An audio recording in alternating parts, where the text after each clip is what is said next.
Well, it is 3 days out from Election Day, March 3rd. This is Saturday. Election Day is Tuesday. And it is smoking here in Texas. Smoking hot. These two races, not so much for the Republicans. Well, yeah, the Republicans have spent, I say that, although this is not what this is about. The Republicans, y'all, have spent like $120 million on this race between Wesley Hunt and John Cornyn and Paxton. I almost called him something else, but I'm trying to be nice. Between the three of them, they have spent like $120 million just on this primary race alone. That tells you just how heated and just how ferocious this race is on both sides. But I'm really here to talk about the Democrats because I want to give you a little bit of background information that a lot of people may not know. I have not talked about it before. But there is really a split in the Democratic Party in Texas, and on both sides. And there are those on Talarico's side. I mean, there are those on Jasmine Crockett's side that says ain't no way in this world or the next if Congresswoman Crockett doesn't win, they're not coming back out for Talarico.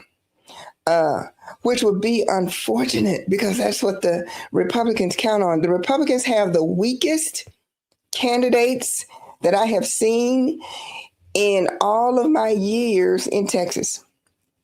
And I'm a fifth generation Texan. I have seen them come and I have seen them go. I have never seen such weak and beatable candidates statewide on the Republican side than I am seeing right now with Paxton, Cornyn, and Wesley Hunt. These are the three weakest Republican candidates that I can remember. And the Democrats have the wind at their back.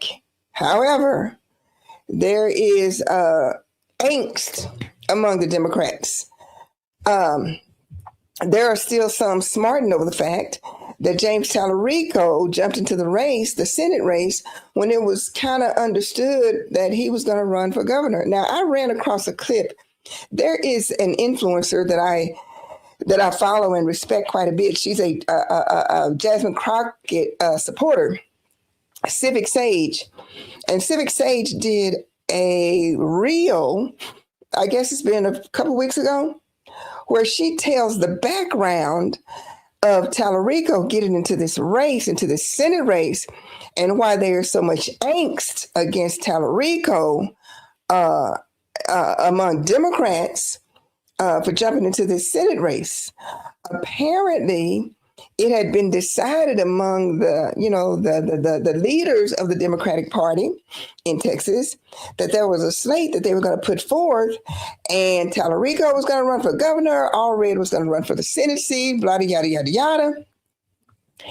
But James Talarico, according to Civic Sage, and she quotes this article, and I'm going to play you the reel in a minute. According to her, James Talarico said, I'm going to run my own race. I ain't running for governor. I'm running for Senate. And that, y'all, and Beto. Beto is, he's kind of like the guru among the Democrats in Texas. And so he's not the godfather, but he's kind of close to it, as far as Democrats go, because there's just so many factions. But they had pretty much decided. Beto had put his machine behind it. Beto had put his influence behind it. They had gotten together and they had decided what this slate was going to be. But Talarico threw a wrench into the plans. And that is why there are so many Democrats, influential Democrats, that are not in Talarico's corner. Now, I'm going to play you this reel from Civic Sage, and you will see what I am talking about and why there's so much angst against James Talarico among so many Texas Democrat leaders. Let's take a look. I have not hidden my annoyance that James Talarico did not run for governor. I love Gina Hinojosa. I think she can win. But when Kat at Howdy Politics said that the Democrats in our state tried to arrange a ballot with all of the strongest candidates in each position so that money could flow to Texas, so that we had a better chance of flipping the state, and she said that James Talarico said no thanks to governor and decided to go for Senate, it sounded right to me, and I defended her. Well, today, the New Yorker published an article that corroborates Kat's story, and it is verified by Beto O'Rourke. In May, Beto O'Rourke convened a Zoom meeting with 3 leading Texas Democrats, hoping to assemble a statewide slate. He believed that he'd fallen short in 2018, in part because the Democrats didn't have strong candidates for governor, lieutenant governor, and attorney general. Now he was weighing another run, and he thought they could all help one another, coordinate so that we can win. On the Zoom, Joaquin Castro, the respected congressman from San Antonio, said that he was also considering the Senate, but he'd be willing to try for attorney general because he's an attorney. Colin Allred, ex-congressman, former NFL linebacker, and all-around model of decency, said that he was definitely planning a Senate campaign. He almost beat Ted Cruz. It makes sense that he would be planning to run again.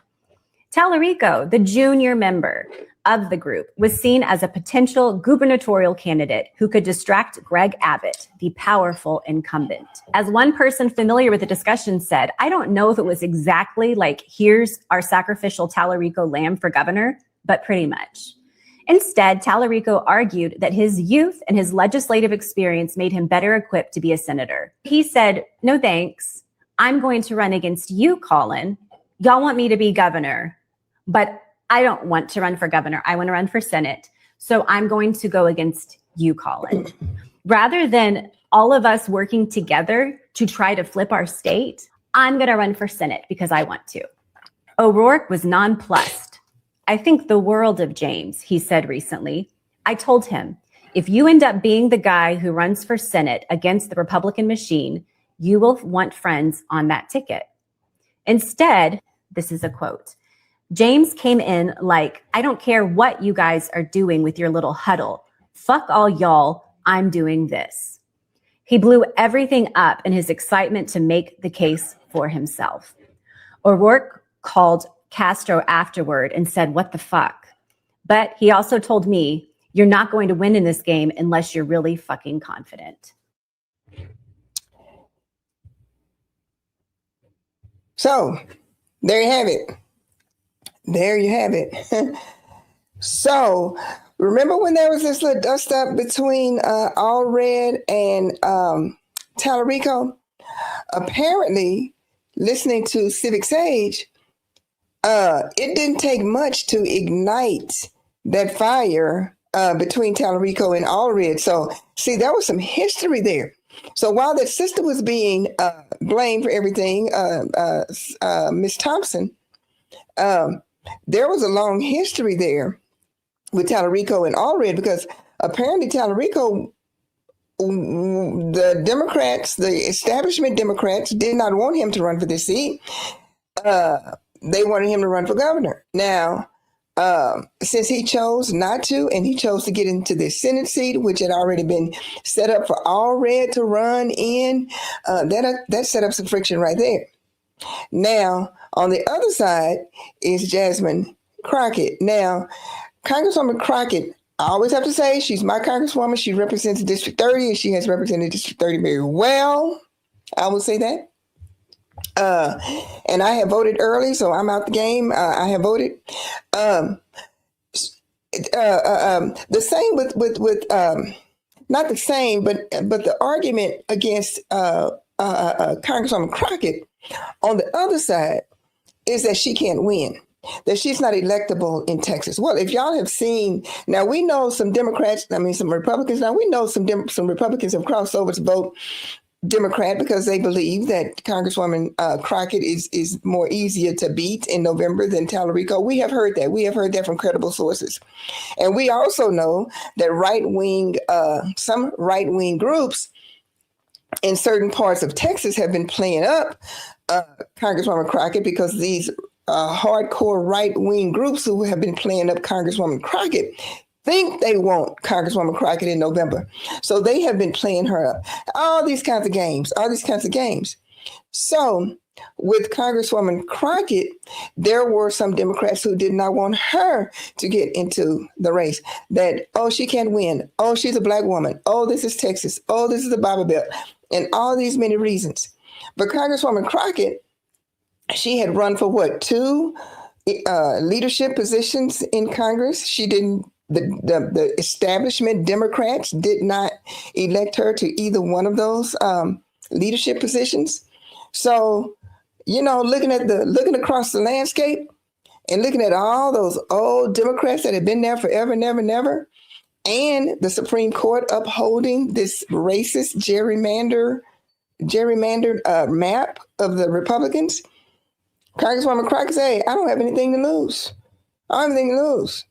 So she filed to run for Senate against against some establishment Democrats because they felt like, as a Black woman in Texas, as a young, strong, vocal, outspoken, young Congresswoman, that she wouldn't have a chance in Texas. But both of these candidates, Talarico and Jasmine Crockett, represent a new kind of Democrat.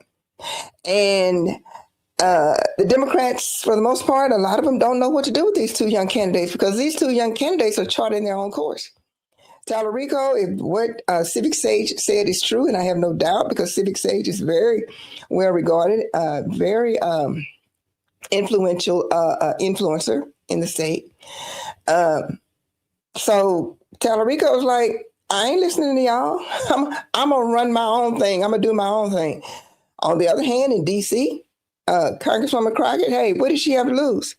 Because not only did they gerrymander the state, tell you how dirty they are, District 30 still exists. District 30, where I live, it still exists. What they did, they gerrymandered her out of her district. What they did, they drew her house out of the district. That's how dirty they were. So it's like, okay, cool. Y'all want to play them games? This is what I'm going to do. And both of these candidates march to a beat of a different drummer. I thought when I think about Talarico and I think about Jasmine Crockett, I think of a poem by Henry David Thoreau. And Henry David Thoreau wrote, if a man does not keep pace with his companions, perhaps it is because he hears a different drummer. Let him or her step to the music which he or her hears, however measured or far away. And that's what Jasmine Crockett and that's what Talarico are doing.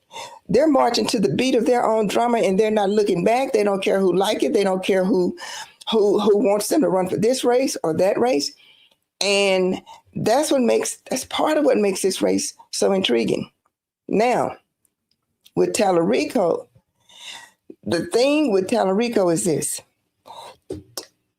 Talarico understands and knows. Now, not that Jasmine Crockett does not know. She does.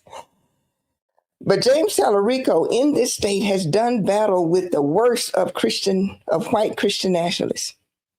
James Talarico, and I've said it before, he worked with many of us last summer when Greg Abbott and these racist Republicans, Greg Abbott, Paxton, Dan Patrick, and the state legislators, the Republicans wanted to put these 10 commandments, and they did, in public schools. James Talarico was on the front line, and he didn't back down. What scares white Christian nationalists about James Talarico is that James Talarico speaks their language. James Talarico is a seminarian. James Talarico is a preacher. James Talarico knows the Bible just as well as they know the Bible. As a matter of fact, James Talarico knows the Bible, I won't say better, but he knows the Bible correctly. And he rightly divides the word of truth against these white Christian nationalists. And Trump, in his State of the Union, had nerve enough to say this. He said, I'm very proud to say that during my time in office, both the first 4 years and in particular this last year, there has been a tremendous renewal in religion, faith, Christianity, and belief in God. And look at his cheerleaders behind him, J.D. Vance and MAGA Mike Johnson.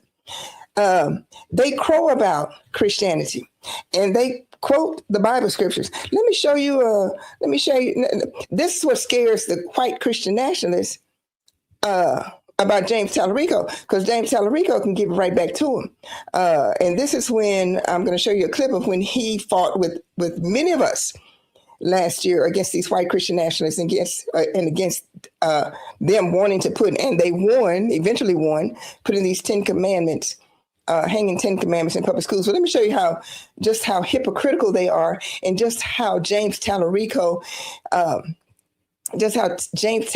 can surgically make them look like a fool. What is the fourth commandment? Keep the Sabbath. Part of keeping the Sabbath holy is not working on the Sabbath. That is, yeah. What day is the Jewish Sabbath? It is on Saturday. And what day is it today? It is Saturday. Here we are. The Christian Sabbath is what day? Sunday, in honor of the day that Jesus rose from the dead. And we're scheduled to give this bill a final vote on what day of the week? It's ironic, isn't it? Would you be willing to postpone your bill so that we're not breaking the 10 commandments by working on the Jewish or Christian Sabbath? I love that you said that, because you're saying that you'd rather tell people to follow the 10 commandments than follow it yourself? I would have rather have had this bill passed the other day when it was time. We as a legislature are about to force every teacher in the state to post the 10 commandments in their classrooms. If they are donated. Do members of the Texas legislature follow the 10 commandments? So again, this bill is about honoring our historical, educational, and judicial heritage with the displaying of the 10 commandments. The 9th commandment is thou shalt not bear false witness. Are you aware of any legislators who have lied about anything?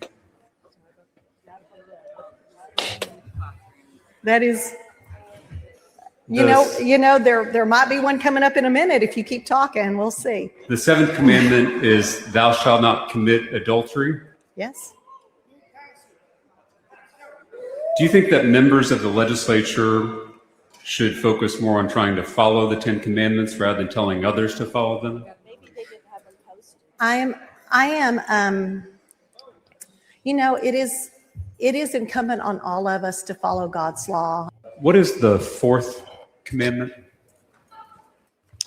So you see how he makes these white Christian nationalists look like fools, and that's what's scares. As a matter of fact, John Cornyn said that James Talarico is very dangerous. The reason why he says that James Talarico is very dangerous is because James Talarico can make them can expose the hypocrisy of their Christianity for what it is.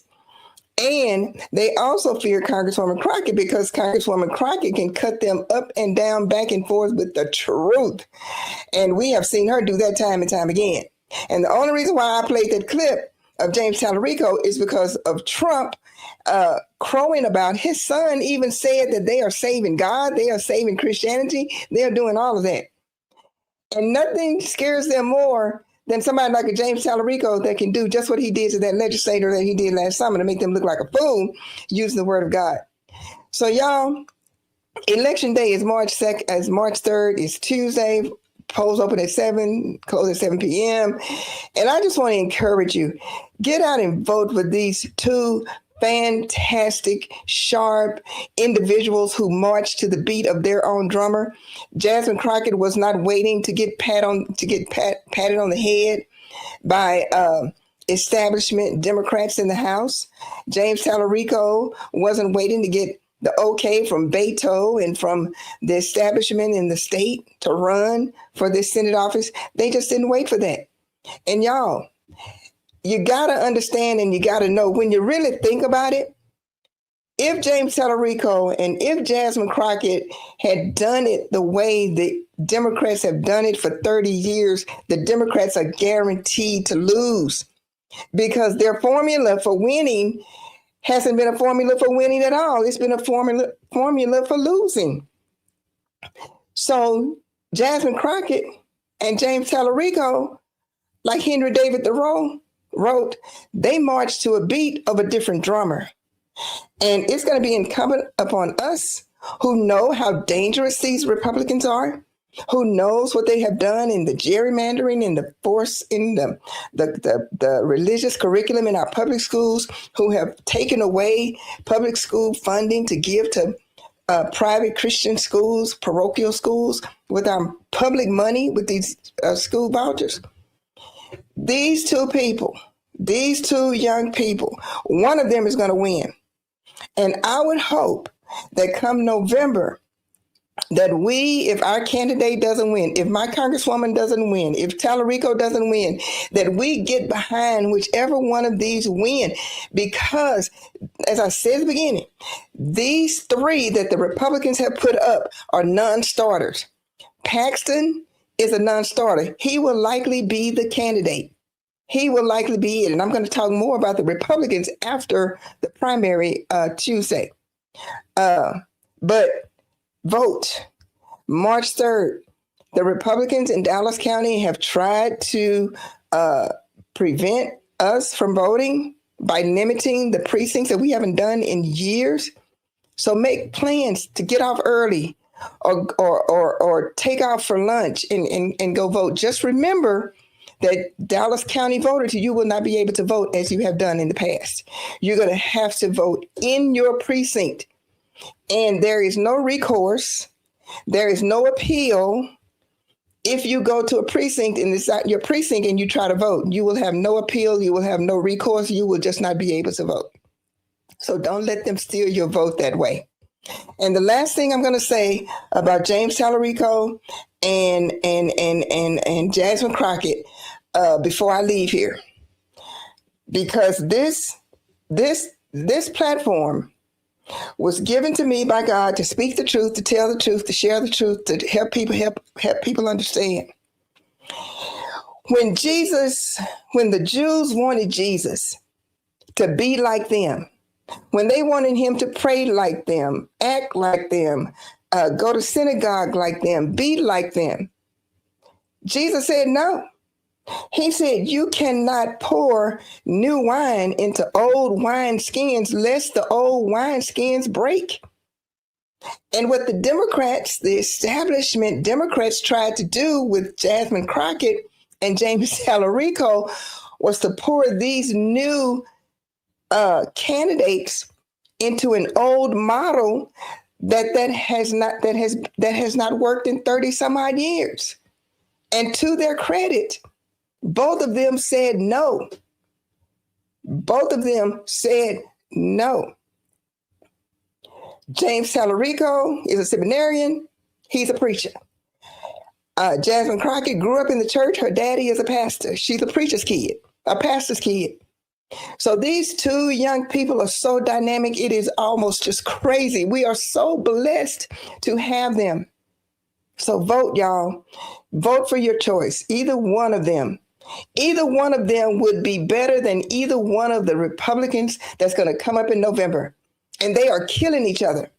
$120 million on a senatorial primary race in Texas ain't never been before. And they're going to be in a runoff. So they're going to get to kill each other and beat up each other and cut and knife and backstab each other the whole time until the runoff in May. So whichever one of them comes out of it, and I have been saying since last year that it's going to be Paxton. I don't care how coy Trump says, I support all three of them. No, he doesn't. Paxton is his guy. And the thing about it, and I'm going to end with this. I know I came to talk about Talarico and Jasmine. But what's so funny, y'all, is that these Republicans are going to tear each other apart. And the Christians, these Christian right people, they're going to be forced to support Paxton. And we're going to talk about Paxton later on. Paxton he is the scum of the earth. But they have boxed themselves into a box. Whereas the Democrats, with these two candidates, Talarico and Jasmine Crockett, they way outside the box. Y'all, this is almost picture perfect. And I just wanted to come on here and share that. But y'all vote March 3rd. It's coming up. And these two candidates, they march to a beat of a different drama. And that's to their credit, because they are new wine, refusing to be poured into the old wineskins of the Democrat, establishment of 30-something years. And that's why one of them are going to win come November. Watch. Thank you for listening. And hey, we're going to do this live on Tuesday night. And we're going to watch those returns come in. These are exciting days. See ya.